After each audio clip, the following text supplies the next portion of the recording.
السلام علیکم، آپ دیکھ رہے ہیں سرکار نیوز۔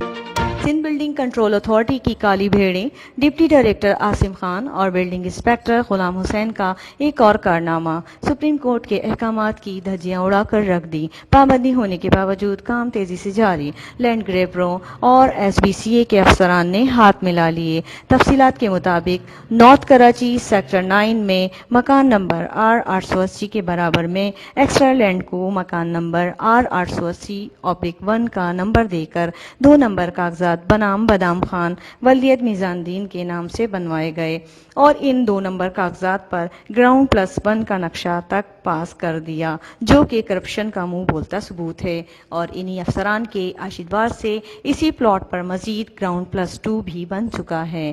مزید فلور کی تیاری زور و شور سے جاری۔ لاتعداد کمپلینس کے بعد بھی اور اداروں کے نوٹس کے باوجود کام دن رات چل رہا ہے، جس سے ایس بی سی اے اور لینڈ گریبروں کے تعلق خاص کا پتہ چلتا ہے۔ مزید برآں بادام خان نے اسی طرح کے ایکسٹرا لینڈ پلاٹوں پر سیکٹر 10 سے لے کر سیکٹر 4 تک 40 سے زائد پلاٹوں پر قبضہ کر رکھا ہے، جس پر پہلے تھلہ بناتا ہے، بعد میں کنسٹرکشن کر دیتا ہے۔ مزید جانیے اس رپورٹ میں۔